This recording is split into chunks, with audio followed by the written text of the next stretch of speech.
आदाब दोस्तों। आज बात करते हैं जनपद अम्बेडकर नगर के बसखारी कस्बा में एक प्रांजल डायग्नोस्टिक सेंटर था जो अल्ट्रासाउंड वगैरह करता था, उसके बारे में। बेचारा वो एक असली पत्रकार को फर्जी पत्रकार समझ के लड़ गया और उसका अंजाम ये हुआ कि मशीन सीज हो गई, उसका पंजीकरण निरस्त हो गया। और देखो आगे कोई कार्रवाई होती है कि नहीं होती है, लेकिन इतना सब हुआ और 2 महीने के अंदर ही सब हो गया।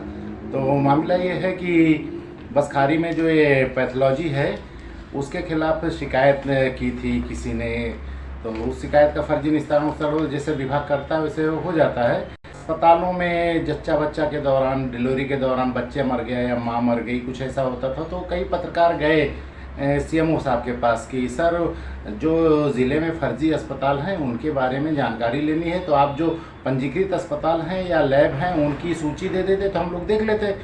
तो उसका स्टिंग किया था, 7-8 पत्रकार थे, उस पर मैंने वीडियो भी बनाया है। सीएमओ ने बड़ा बेशर्मी जैसा जवाब दिया था। सीएमओ ने कहा कि नहीं नहीं वो हम पब्लिक नहीं कर सकते, आप शिकायत दीजिए, हम जांच करा लेंगे। तो युवा शिकायत कहाँ से दे, हमें क्या पता कौन असली कौन नकली। आप जब कोई मर जाता है तो जाते हैं जांच करने, फिर बोलते हैं इनका पंजीकरण नहीं था, इनको सीज किया जाता है, लेकिन सीएमओ ने दिया नहीं। तो उसके बाद लोगों ने अपने स्तर से, क्योंकि ये चीज़ तो बहुत गलत थी कि ये बिना रजिस्ट्रेशन, बिना मान्यता के, बिना किसी अनुमति के वो लोग अस्पताल चलाते हैं और लोगों की जान चली जाती थी। तो लोगों ने अपने स्तर से शिकायत देनी चालू की। उसी में एक प्रांजल डायग्नोस्टिक सेंटर आ गया, बसखारी अकबरपुर रोड पे है। तो इसके बारे में जब शिकायत दी गई तो अखबारों में छपा।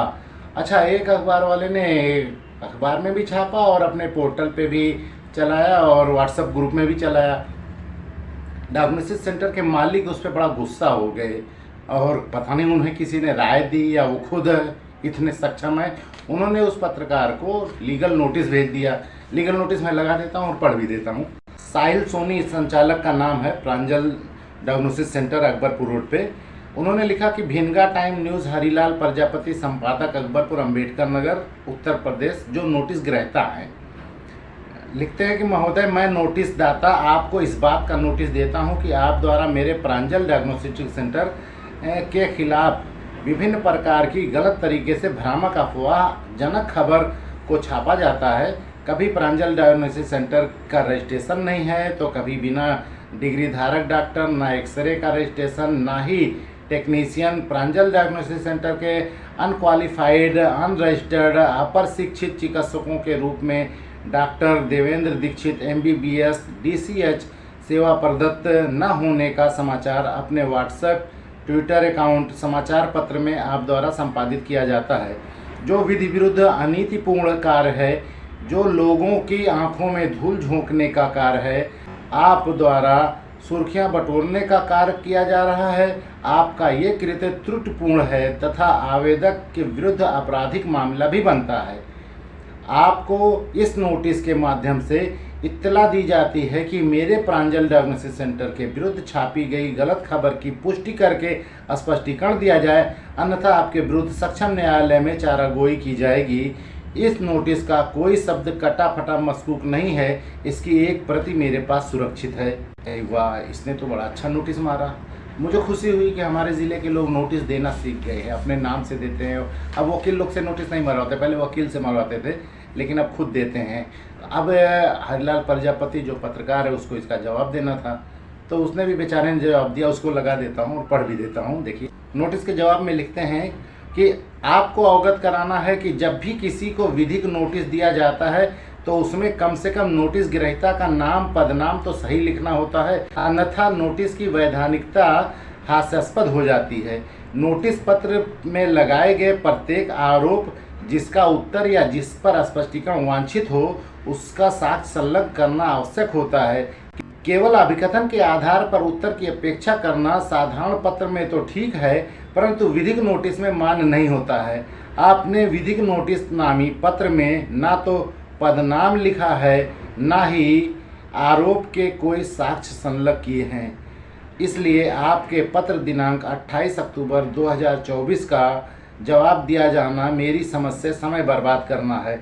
आपको पूरी स्वतंत्रता है, आप अपने दिनांक 28 अक्टूबर के तथाकथित विधिक नोटिस के आधार पर न्यायालय में चारागोई कर सकते हैं। प्रार्थी आपके उज्जवल भविष्य की कामना करता है। अच्छा, ये पत्रकार ने इसको नोटिस का जवाब दिया लेकिन उसके बाद वो पिल गया इनके पीछे कि मैं इनको सही करके रखूँगा। उसके बाद उसने सीएमओ को कई शिकायतें दी और जांच करवाई। एक बार सीएमओ साहब ने उसकी जांच करवाई, रामानंद कोई हैं उस अपर सीएमओ, उनसे जांच करवाई। जांच में आरोप सिद्ध पाए गए, इनके यहाँ डॉक्टर नहीं थे और अल्ट्रासाउंड हो रहा था। उसने अपनी रिपोर्ट दे दी डीएम को और डीएम साहब ने संतुति दे दी उसके खिलाफ कार्रवाई करने के लिए, और कार्रवाई नहीं हुई।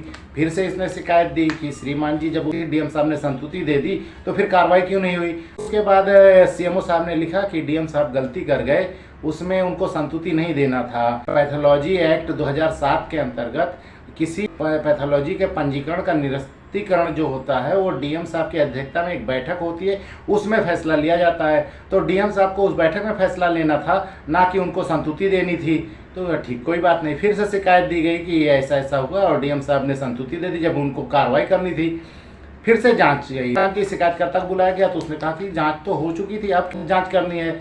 तो जांच अधिकारियों ने बताया कि नहीं, डीएम साहब ने कहा कि एक बार फिर से जांच कर लीजिए, पुरानी जांच को हम नहीं मानते।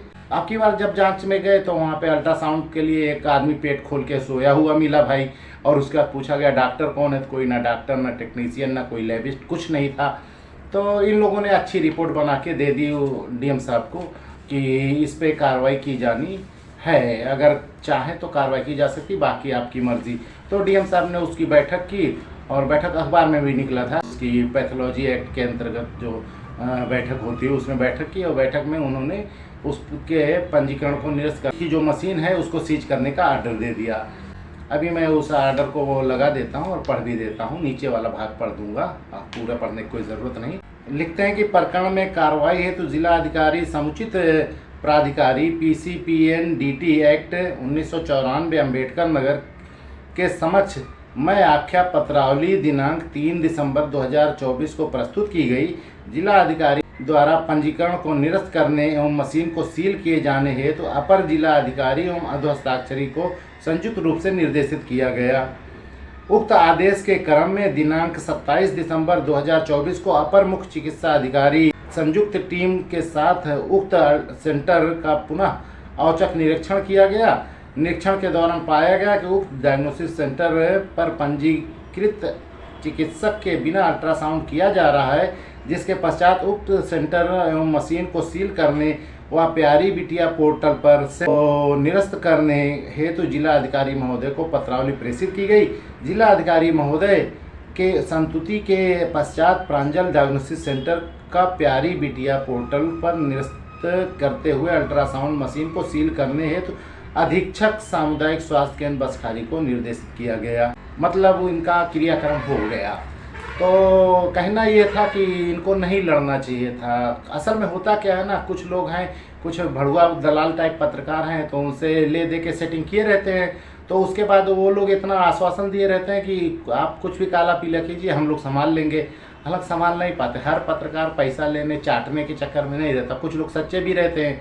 अब उसको नोटिस मार दिए, नोटिस का जवाब उसने दे दिया तो दांत चीर गया। जब वो पीछे पड़ गया तो आखिर बंद हो गया।